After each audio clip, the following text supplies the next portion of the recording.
All right, I guess this will actually be during the first working set, but that is a pretty badass gym. Or I guess it might be more accurate to say this is a pretty badass gym. So, shit, what did I start with? First movement, yeah, super heavy single arm push downs. Those were good. They're a little, it's a little ego lifter-ish, but in terms of actually trying to put like a ton of like force and tension through my triceps, I really like it. Now it's kind of tricky to do because now instead of using like a even a push bar or a rope, it's a pretty stable movement. Like it keeps you symmetrical. So now you're loading one side of your body. It's kind of off axis, which could get a little tricky. But two of those followed by yeah, shit. What was next? Two uh, dips. Yeah, two sets of dips. That was a good dip machine. The only problem was I couldn't get a awesome grip on it. I like that classic Life Fitness dip machine that like a Planet Fitness has because it has those flat pads that I can push down with. Yeah, those ones are nice. And then some overhead stuff. I guess we'll see. But since there's no car talk, I think that makes today the perfect time to overdub some Q&A questions. So let me go to the most recent Q&A YouTube post. So that's on like the YouTube account's like community profile. That's where I post all those. And not to be critical, but YouTube comments are the best comments. Instagram comments, it's a little bit quicker. Somebody commenting on a YouTube video, they usually mean it. Is kind of my what I've kind of found. So let's sort by newest. So let's find a couple here.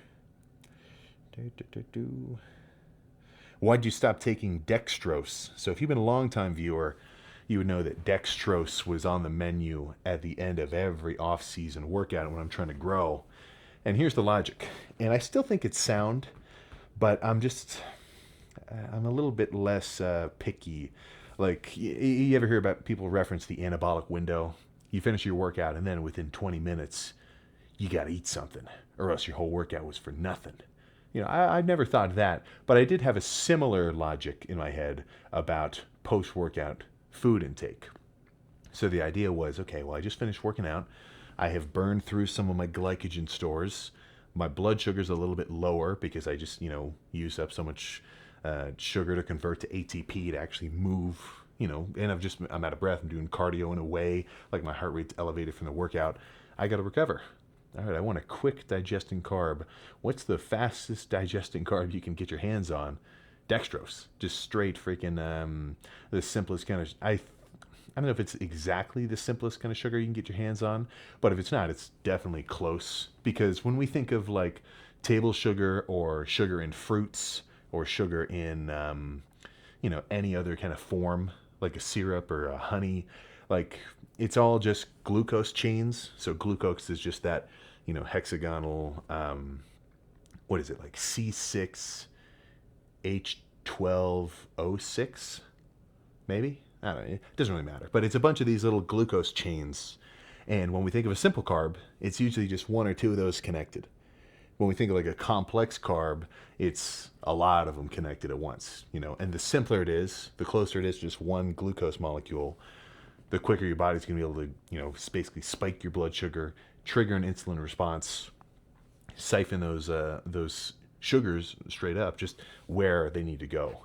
But now that I've kind of been bulking for a while, I think a huge blood sugar spike every day, it definitely did induce like a huge kind of what you kind of call sugar deposition into your muscle cells, because yeah, it is the most like readily available form. You're primed to absorb glycogen after a workout and start recovering. I think I probably overdid it. Now that it's still legit, but I think 100 grams of straight sugar in a shaker bottle with 2 scoops of protein, like that was the reason why every time I drank it, I was like fucking, oh, like that was why I was making that face, because it was way too much. I think something closer along the lines of like 20 grams, 20 grams post workout. I think that is within reason. You're not kind of stressing your insulin sensitivity as much, but you're still getting some really quick digesting carbs post workout. But if you finish a badass leg day, you get in the car, you drive home, and then you eat something, maybe a big bowl of rice with ground beef, or maybe go a little crazier, have 2 packs of ramen with like a steak or something, or whatever you're eating. I think you're all right. Definitely eat something after your workout, but it doesn't have to be so crazy particular as the dextrose shake. So the logic is there, but I just think it's not so necessary. But I might throw it back in, just in a smaller form. Not like a 600 calorie freaking shake. How to wake up in the morning early and be consistent, asks XOZSVC. Well, it helps if you go to bed a little earlier. It's hard to wake up early if you go to bed at 2 in the morning. So if I'm in a good routine, normally I wake up before my alarm. Like a good loop for me is like I go to bed at 10, wake up at 6. I've got a window, luckily, that kind of faces the sunrise. So as the sun is coming up, it kind of lights up the room, get that natural light. Like I'm not one to say like no blue light 10 minutes before bed or whatever, but waking up to the sun rising, I don't know, at that point I'm like, all right, Jen, I'm up. But I'd say the biggest tip I could give is just try to go to bed earlier, and consistently earlier. So you almost have to set yourself up for success. It's not so much like, okay, just visualize yourself at 5 a.m. jumping out of bed. Yeah, right? Thug it out. Go to bed at 4, wake up at 5. Fuck, man, I just got to do this. Or you could make it a little easier on yourself and go to bed at 10. Give yourself 7 hours of real sleep. So I think the solution there is just going to bed earlier. Why do you, the beluga whale, do you do any stretching? No. Nah, not really. I haven't noticed any detriments from not stretching. I probably should, just to be a little bit more limber. As I bulk, I get pretty tight, but I've got a pretty good stretching routine. When I did gymnastics, from when I was like it was like 11 to like 16. If you know anything about men's gymnastics, I got up to level 10. I started at like level 4. I could do on the what the hell is it called? On the vault. I remember one time I did like a front double pike that I actually landed really well. That was probably the coolest vault that I ever did. And I could catch a few Tkachevs. Not really well, but I could kind of do it. But every day, as I was like, early teenager, we had like a 30-minute, you're doing the splits, you're doing the pike, you're loosening up your shoulders, you're doing all sorts of different stuff like that. And I think residually, I'm still semi-flexible. Like if I really sit for a second, I can touch both of my middle fingers behind my back. Like I can't like grab them like this, but they can touch. So I'm not like completely muscle bound, but I just don't really have to do anything where I need to be really flexible. So I just don't really do it as much. And I don't notice any tightness in any of the movements that I do. Like even before I squat, I don't really need to like loosen up my hips just from doing like hamstring curls and adductors and calves and warming up all the appropriate muscles around like my pressing system. Usually that's enough. I will say I have to stretch out my shoulders. Before I do any squats, I gotta grab like one side of the rack and really loosen up, because my shoulders will get tight, and like reaching behind the bar is tricky. I wish there was I would really like, like a monolift setup with safeties where the bar doesn't hit the safeties, but the plates touch down on like these wooden blocks or something. Because I would love to squat where I just hold on to like the ends of the sleeves of the barbell, like super wide grip like this. The problem is if you're squatting in a rack where there's safeties, if your arms are that wide, well, now your arms are between 500 pounds and the safeties. And that's not good. I don't want anything in between that pinch point. But yeah, my shoulders will get a little tight for squatting, but that's pretty much the only thing I need to stretch. But I should stretch a little more just to stay loose. Probably less likely to hurt yourself just, doing random kind of things. What do you think about the 5% mentality, asks Axero Roblox. And do you think younger gym and fitness interested people should think like that? That's a good question. And I think I'm a little torn because I would assume, like, if I asked you if you've been watching a lot of these videos, you'd probably say I'm like, I talk about the gym in a pretty nice way. You know, I'm very like, I'm not particular in terms of like anybody's starting point. I'm not looking at somebody heavy set in the gym thinking, oh, what's this guy doing? And like, that's not how I think about it. You know, because everybody's on their own individual journey. I remember back when I was a 160 pounder doing preacher curls on the cable in a tank, and I felt like a freaking beast. You know, so I don't have that kind of judgment, but you know, there is a certain level of you kind of got to wake up to reality when it comes to your effort in the gym, where sometimes you really have to say like, fuck man, if I want this shit, if I want to make this happen, if I want to be different than everybody else, well, I've got to do something different. You know, I've got to treat it differently. I've got to give it more than everybody else, right? The idea would be then to have that 5% mentality, at least in terms of your, you know, progress and like drive side of things. And, you know, I think I've got it well enough. You know, I'm in a very good locked in state where just my regular routine of working out and cardio and calories and everything, I think it's just what I do. You know, let a peacock fly. It's just a natural state of being. But if you don't feel like the gym and actually having a good routine and pushing yourself is coming to you at second nature, then I think a reality check sometimes is in order. And I've had those before.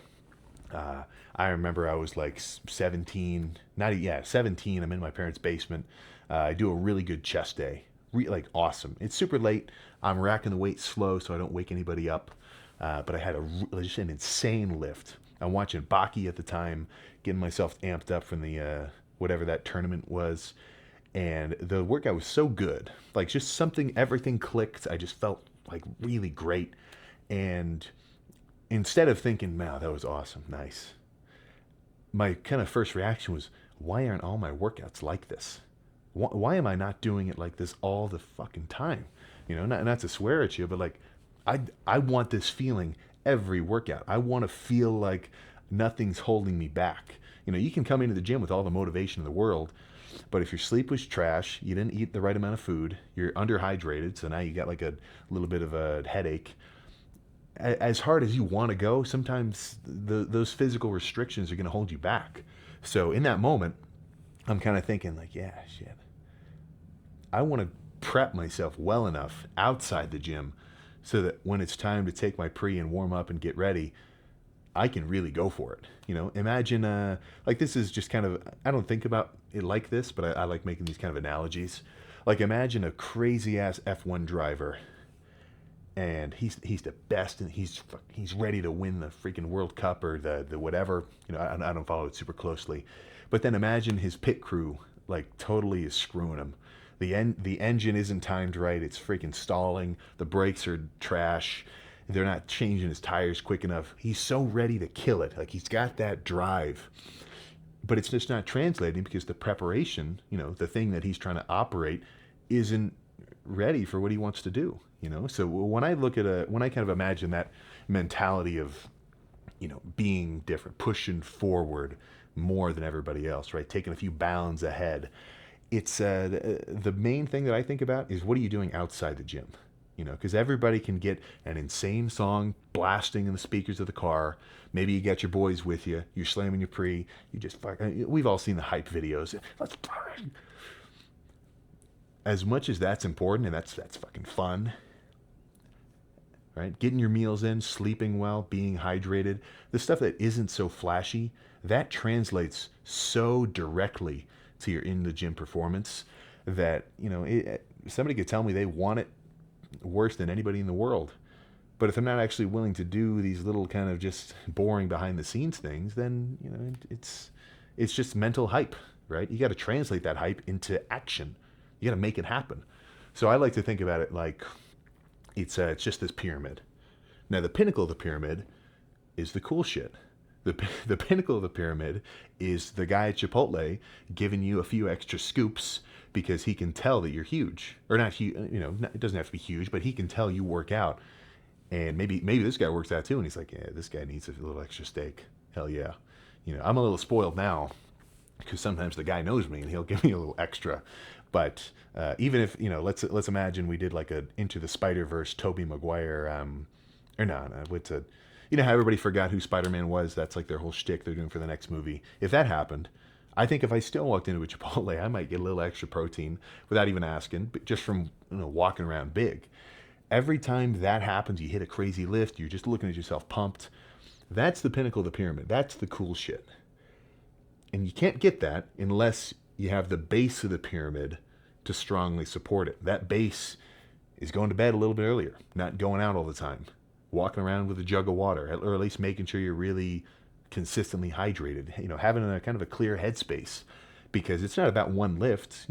Progress over a year in the gym is about being in a good, consistent, point zero something percent progress per day. So have a clear headspace where you're not in the gym like completely, what do I, you're not dwelling on anything else. You can really be in the moment, eating your meals, right? And if you're dieting, sometimes that means not going out to eat. Maybe, and that sucks. That's really hard. I've been, I was just with Jack Eagles over in Pittsburgh because we did a little bit of a Gymshark shoot. He had one more show in about 2 weeks. I mean, shit, I'm not competing anymore. I'm eating. I'm getting some steak. We're eating like a bunch of like crab cakes or whatever. He busts out his Tupperware.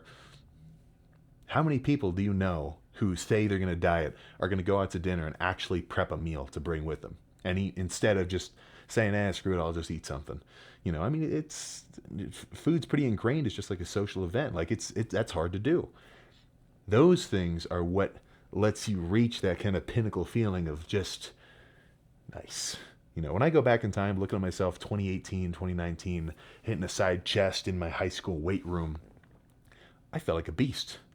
I was 175. I couldn't even do 250 on bench, but I felt like a total freak because for me, I'm not looking at myself in relation to anything else. I'm thinking, yeah, I'm pumped right now. That was my version of the pinnacle of the pyramid at the time. And really, I think it still is. So when I think of the 5% mentality or my idea of something like that, it's putting substantial value on the stuff that is unseen and just non-flashy, because that's what lets you do the cool stuff. That's what lets you enjoy coming into the gym. If you're tired and you got no sleep, you got no energy, the food that you eat, maybe you're eating enough calories, but you're just eating weird food, your gut biome is like completely wrecked, you're doing no cardio, how easy do you think it is to have a good workout? It's just not going to happen, So if you can value all this stuff behind the scenes and kind of make that mental connection of, oh shit, if I sleep really well, I'm going to lift like a beast. When you make that connection, I think it gives you a little bit of a better insight towards the longevity. Like, okay, I want to keep progressing. Let me keep optimizing all this stuff behind the scenes so I can keep moving forward like that. Like when I press on the gas during a set, I don't want to have to stop for any other reason than the fact that my triceps will not move anymore. All right, so that's kind of my take there. So we'll get a couple more in here, and then we're headed over to Colorado Discount Nutrition. So this is going to be posted before I even get there. So if you're in line, yeah, hell yeah, man, solid. But let's what are we saying here? Something about Sony. Let's keep scrolling. Let's pick one from the top. Usually I just scan through these and I screenshot some ones that are pretty good. But this is solid. Luke Gizmo 5951. We'll make this the last one because this is kind of a long one. What's something you could say about living for yourself or for your own reasons versus living more so for others, status quo kind of stuff? I feel like I'm at a crossroads. So that's, I've thought about this a lot, and I've had to kind of consider this myself because over the last 3 years, 4 years ago, I would categorize myself as a social media hater. I'm in the gym. I'm squatting 5 plates for 8 or something. It's 2 a.m. Nobody's watching. I barely even took any videos of it because I guess I should have. But in my head, I'm like, yeah, I almost didn't even want to post. The logic of not posting myself back then was man, I'm doing all this crazy shit. I'm fucking killing it. And nobody's even watching. Like, I kind of like that, like a Dorian Yates mentality of like, I'm doing these crazy workouts and I'm just fucking walking around like a beast. And like, it's just for me. Because, so I don't know if it was like maybe a selfish motivation. But, you know, and then over the course of getting into some of the TikToks first and now the YouTube videos and just, you know, constant training logs for the last few years, for the first year, I kind of had to think like, okay, am I lifting harder because I'm making these videos, or am I lifting easier? Like, am I like, how is this really affecting my kind of gym journey? Because if suddenly I got like a curse or something, and I could no longer make any of these videos, I would still work out like just like I am. I still want to get bigger. I still want to walk around lean and, you know, work my way up to a super heavy squat. Like, the purpose is not to post it. The purpose first is just for me to do it because I like it. And I think that I kind of just lucked out in a way with that, because I was just talking about kind of my transition from more sports to just basically the gym in the middle of high school, where I used to do gymnastics. I already said this. I said this a little bit earlier, but it was like 3 hours a day, 4 hours on Sunday. Super, like, so that was a really awesome baseline, just like athletic kind of conditioning endeavor that I was on. Because, I mean, I definitely liked to do it, and it was fun, but we did it like 30 minutes of conditioning of it, like it's pull-up, leg lift, crunches, push-ups, circuits. So, yeah, just already coming into the gym, like, super fit, kind of. I'm